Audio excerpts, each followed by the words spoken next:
आज मैं आप सबके साथ ज्ञान और प्रभु के ज्ञान के विषय में कुछ महत्वपूर्ण बातें साझा करना चाहती हूँ।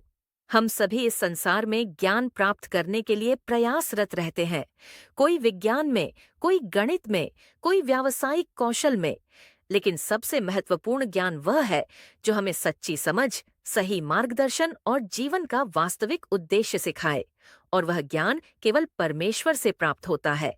एक, प्रभु का भय ही ज्ञान की शुरुआत है। बाइबल में नीति वचन 1:7 कहता है, यहोवा का भय ज्ञान का मूल है।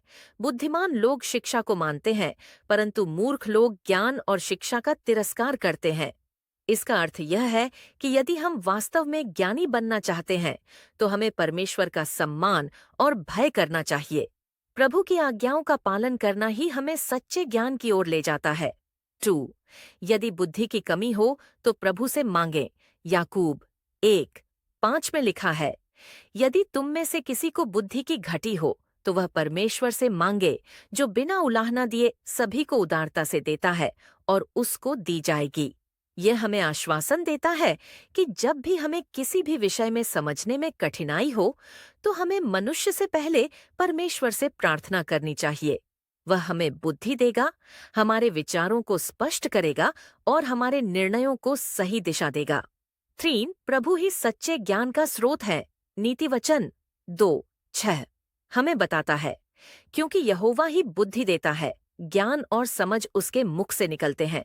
दुनिया का ज्ञान हमें एक हद तक सफलता दिला सकता है, लेकिन आध्यात्मिक और जीवन का गहरा ज्ञान केवल परमेश्वर से आता है। जब हम उसका वचन पढ़ते हैं, उस पर मनन करते हैं, तो हमारी समझ बढ़ती है। 4. परमेश्वर का वचन हमारे जीवन का मार्गदर्शन करता है। भजन संहिता 119:105 में लिखा है, तेरा वचन मेरे पांव के लिए दीपक और मेरे मार्ग के लिए उजियाला है।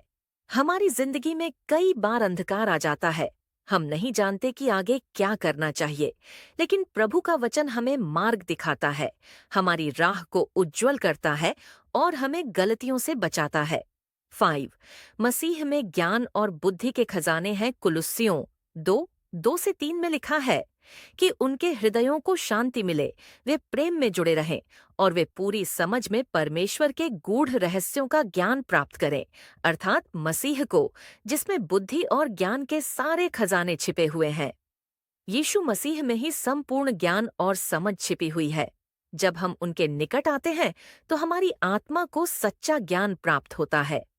निष्कर्ष, इसलिए यदि हम जीवन में आगे बढ़ना चाहते हैं, यदि हम सच्चे ज्ञान और समझ को पाना चाहते हैं, तो हमें अपने ज्ञान का स्रोत बदलना होगा।